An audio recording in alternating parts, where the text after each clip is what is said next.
ಭಾರತ ಬದಲಾಗುತ್ತಿದೆ. ಕಳೆದ 11 ವರ್ಷಗಳಲ್ಲಿ ಸರ್ವತೋಮುಖ ಅಭಿವೃದ್ಧಿಯತ್ತ ಭಾರತ ದಾಪುಗಾಲಿಡುತ್ತಿದೆ.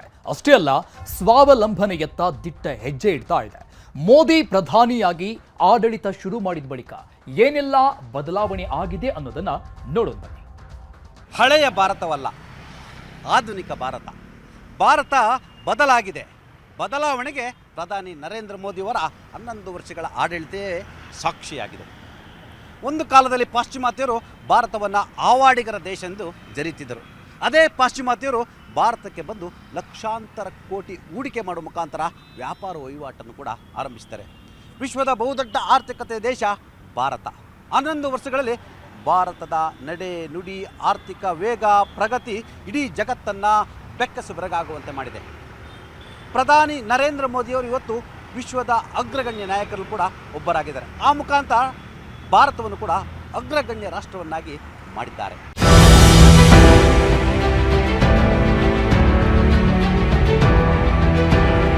ಭಾರತವು ಜನಸಂಖ್ಯಾಶಾಸ್ತ್ರ ಮತ್ತು ಪ್ರಜಾಪ್ರಭುತ್ವ ಎಂಬ 2 ಮಹಾಶಕ್ತಿಗಳನ್ನು ಹೊಂದಿರೋ ರಾಷ್ಟ್ರ.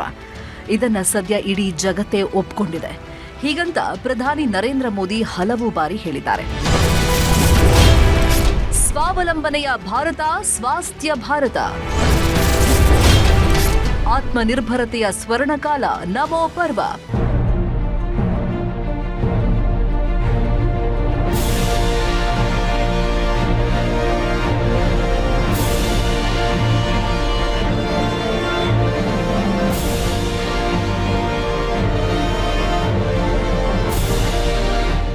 ಭಾರತವು ಪ್ರಸ್ತುತ ವಿಶ್ವದ ಅತಿದೊಡ್ಡ ಯುವ ಜನಸಂಖ್ಯೆಯನ್ನ ಹೊಂದಿರೋ ದೇಶ.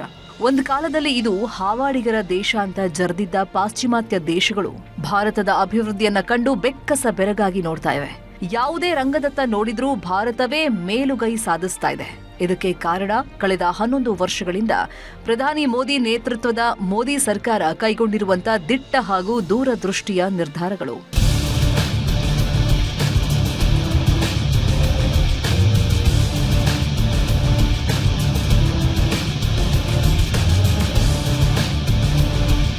ಎರಡು 2020ರ ರಾಷ್ಟ್ರೀಯ ಶಿಕ್ಷಣ ನೀತಿ ದೇಶದ ಯುವ ಜನತೆಯಲ್ಲಿ ಹೊಸ ಉತ್ಸಾಹ ತುಂಬಿದೆ.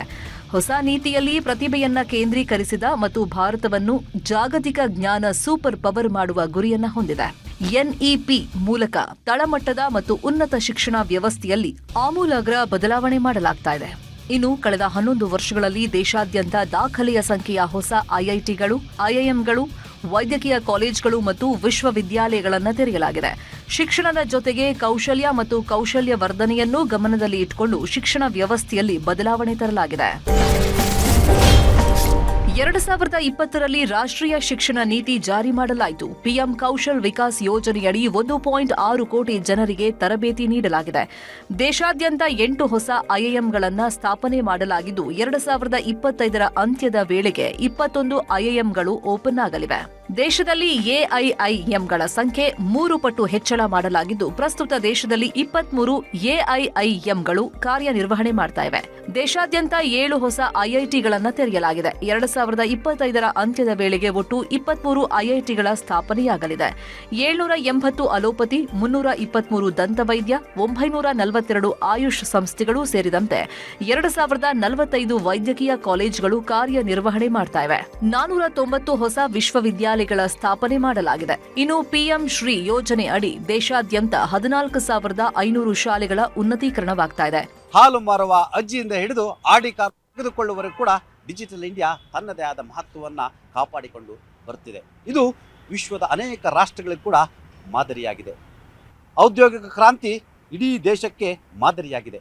10 ಲಕ್ಷ ಸರ್ಕಾರಿ ಉದ್ಯೋಗಗಳನ್ನು ಕಲ್ಪಿಸುವ ಮುಖಾಂತರ ಪ್ರಧಾನಿ ನರೇಂದ್ರ ಮೋದಿಯವರು ಸರ್ಕಾರದ ಸೇವೆಗಳು, ಸರ್ಕಾರದ ಕಾರ್ಯಗಳು ನಿರ್ಗಳವಾಗಿ ನಿರಂತರವಾಗಿ ನಡೆಯಲಿ ಎಂಬ ಉದ್ದೇಶವನ್ನು ಕೂಡ ಇಟ್ಟುಕೊಂಡಿದ್ದರು.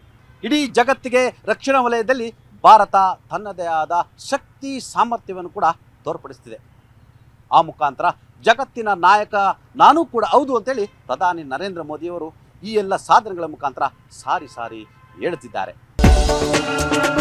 ಇನ್ನು ಎನ್ಇಪಿ ಪ್ರಾರಂಭವಾದಾಗಿನಿಂದ 1.63 ಕೋಟಿಗೂ ಹೆಚ್ಚು ಯುವಕರು ಪ್ರಧಾನಮಂತ್ರಿ ಕೌಶಲ್ಯ ವಿಕಾಸ್ ಯೋಜನೆ ಅಡಿಯಲ್ಲಿ ತರಬೇತಿಯನ್ನ ಪಡೆದಿದ್ದಾರೆ. ಯುವಕರಿಗೆ ಹೊಸ ಉದ್ಯೋಗಗಳನ್ನು ಸೃಷ್ಟಿಸೋದು ಮೋದಿ ಸರ್ಕಾರದ ಆದ್ಯತೆಯಾಗಿತ್ತು. ಅದರಂತೆ ಯಶಸ್ಸನ್ನ ಕಾಣಲಾಗಿದೆ. ಇದಕ್ಕೆ ನಿದರ್ಶನ ಎಂಬಂತೆ ಉದ್ಯೋಗಿ ಭವಿಷ್ಯ ನಿಧಿ ಸಂಸ್ಥೆಯ ಖಾತೆಗಳಲ್ಲಿ ಭಾರೀ ಏರಿಕೆಯಾಗಿದೆ. ಅಷ್ಟೇ ಅಲ್ಲ, ಭಾರತವನ್ನು ಆಕರ್ಷಕ ಹೂಡಿಕೆ ಕೇಂದ್ರವಾಗಿ ಪರಿವರ್ತಿಸುವ ನಿರಂತರ ಪ್ರಯತ್ನಗಳು ಎಂಎಸ್ಎಂಇಗಳಿಗೆ ಸಹಾಯ ಮಾಡುವುದು ಮತ್ತು ದೇಶೀಯ ಉತ್ಪಾದನೆಗೆ ಸಂಬಂಧಿಸಿದ ಪ್ರೋತ್ಸಾಹಕ ಯೋಜನೆಯಂತಹ ಕಾರ್ಯಕ್ರಮಗಳು ಭಾರತೀಯರಿಗೆ ಹೆಚ್ಚೆಚ್ಚು ಉದ್ಯೋಗಾವಕಾಶಗಳನ್ನು ಸೃಷ್ಟಿಸ್ತಾ ಇವೆ. 10 ಲಕ್ಷ ಕೇಂದ್ರ ಸರ್ಕಾರಿ ಉದ್ಯೋಗ ಅಭಿಯಾನ. ಖಾಸಗಿ ವಲಯ ಮಾತ್ರವಲ್ಲದೆ ಸರ್ಕಾರಿ ವಲಯಗಳಲ್ಲಿ ಅಪರಿಮಿತ ಉದ್ಯೋಗ ಸೃಷ್ಟಿಯಾಗ್ತಾ ಇದೆ. 10 ಲಕ್ಷ ಕೇಂದ್ರ ಸರ್ಕಾರಿ ಉದ್ಯೋಗಗಳಿಗೆ ನೇಮಕಾತಿ ಅಭಿಯಾನವನ್ನ ಸರ್ಕಾರ ಆರಂಭಿಸಿದೆ. ಅಗ್ನಿಪಥ್ ಯೋಜನೆ ಅಡಿಯಲ್ಲಿ ಯುವಕರಿಗೆ ಸಶಸ್ತ್ರ ಪಡೆಗಳಲ್ಲಿ ಸೇವೆ ಸಲ್ಲಿಸಲು ಅವಕಾಶವನ್ನ ನೀಡಲಾಗ್ತಾ ಇದೆ.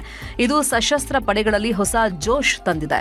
ಕೇವಲ ಉದ್ಯೋಗ ಸೃಷ್ಟಿಸುವುದು ಮಾತ್ರವಲ್ಲದೆ ಉದ್ಯಮಶೀಲತೆಯನ್ನು ನಿರ್ಮಿಸುವುದು, ಯುವಕರನ್ನ ಉದ್ಯೋಗಾಕಾಂಕ್ಷಿಗಳಿಂದ ಉದ್ಯೋಗ ಸೃಷ್ಟಿಕರ್ತರನ್ನಾಗಿ ಪರಿವರ್ತಿಸುವುದು ಇದರ ಉದ್ದೇಶ. 2016ರಲ್ಲಿ ಆರಂಭಿಸಲಾದ ಸ್ಟಾರ್ಟ್ಅಪ್ ಇಂಡಿಯಾ ಕಾರ್ಯಕ್ರಮದ ಮೂಲಕ ಮೋದಿ ಸರ್ಕಾರವು ಹಲವಾರು ತೆರಿಗೆ ಪ್ರಯೋಜನಗಳನ್ನು ಒದಗಿಸಿದೆ. ಈ ಮೂಲಕ ಉದ್ಯಮಶೀಲತೆಯನ್ನ ಉತ್ತೇಜನ ನೀಡಲಾಗ್ತಾ ಇದೆ. ಕ್ರೀಡೆಯಲ್ಲೂ ಭಾರತದ ಅದಮ್ಯ ಸಾಧನೆ. ಒಲಿಂಪಿಕ್ಸ್, ಪ್ಯಾರಾಲಿಂಪಿಕ್ಸ್ನಲ್ಲಿ ದಾಖಲೆ. ಉದ್ಯಮಶೀಲತೆಯಂತೆಯೇ ಕ್ರೀಡೆಗೂ ಭಾರತ ಸರ್ಕಾರ ಹೆಚ್ಚಿನ ಪ್ರಾಮುಖ್ಯತೆ ಕೊಟ್ಟಿದೆ. ಈ ಹಿಂದೆ ಇದ್ದ ಸರ್ಕಾರಗಳು ಕ್ರೀಡೆಗೆ ಅಷ್ಟೇನೂ ಪ್ರಾಮುಖ್ಯತೆ ಕೊಟ್ಟಿರಲಿಲ್ಲ. ಆದರೆ 2014ರ ಬಳಿಕ ನರೇಂದ್ರ ಮೋದಿ ಪ್ರಧಾನಿಯಾದ ಬಳಿಕ ಕ್ರೀಡೆಗೆ ಭಾರೀ ಪ್ರೋತ್ಸಾಹ ನೀಡಲಾಯಿತು. ಪ್ರಧಾನಿ ಮೋದಿ ಅವರ ನಿರ್ಣಾಯಕ ಬದಲಾವಣೆಯಿಂದಾಗಿ ಇಂದು ಅಸಂಖ್ಯಾತ ಯುವಕರು ಕ್ರೀಡೆಗಳನ್ನು ವೃತ್ತಿಯಾಗಿ ಅನುಸರಿಸಿದ್ದಾರೆ. 2020ರ ಟೋಕಿಯೋ ಒಲಿಂಪಿಕ್ಸ್ನಲ್ಲಿ 1 ಚಿನ್ನ, 2 ಬೆಳ್ಳಿ ಮತ್ತು 4 ಕಂಚು ಗೆಲ್ಲುವ ಮೂಲಕ ದಾಖಲೆ ನಿರ್ಮಾಣವಾಯಿತು. ನರೇಂದ್ರ ಮೋದಿ ಪ್ರಧಾನಿಯಾದಾಗಿನಿಂದಲೂ ಆತ್ಮನಿರ್ಭರತೆ, ಸ್ವಾವಲಂಬನೆ ಬಗ್ಗೆ ಒತ್ತಿ ಹೇಳ್ತಾ ಇದ್ದಾರೆ.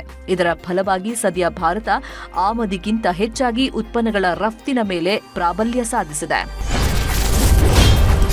ಮಧ್ಯಮ ವರ್ಗದ ಜೀವನಮಟ್ಟ ಸುಧಾರಣೆ.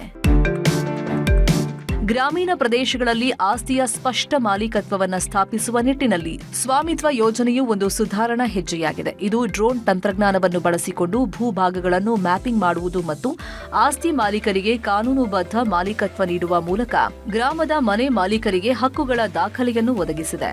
ನಾಗರಿಕ್ ಉಡಾನ್ ಯೋಜನೆಯು ವಿಮಾನ ಪ್ರಯಾಣವನ್ನು ಕೈಗೆಟುಕುವ ಮತ್ತು ಸಾಮಾನ್ಯ ಜನರಿಗೆ ಅನುಕೂಲಕರವಾಗಿಸಿದೆ.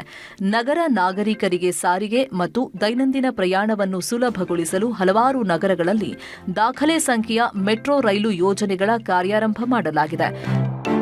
ಒಟ್ಟಾರೆ ಕಳೆದ 11 ವರ್ಷಗಳಲ್ಲಿ ಕೇಂದ್ರ ಸರ್ಕಾರವು ವಿವಿಧ ಕ್ರಮಗಳ ಮೂಲಕ ತನ್ನ ನಾಗರಿಕರ ದೈನಂದಿನ ಜೀವನವನ್ನು ಸುಧಾರಣೆಯಾಗುವಂತೆ ಮಾಡಿದೆ. ಪ್ರಧಾನಮಂತ್ರಿಯವರ ಸಬ್ಕಾ ಸಾಥ್, ಸಬ್ಕಾ ವಿಕಾಸ್, ಸಬ್ಕಾ ವಿಶ್ವಾಸ್, ಸಬ್ಕಾ ಪ್ರಯಾಸ್ ಘೋಷಣೆಯಂತೆ ಭಾರತ ಸುಧಾರಣೆಯತ್ತ ಹೆಜ್ಜೆ ಹಾಕುತ್ತಿದೆ. Bureau report, news 18. ಸಾಧನೆಗೆ ಅಸಾಧ್ಯವಾದುದು ಯಾವುದೂ ಇಲ್ಲ.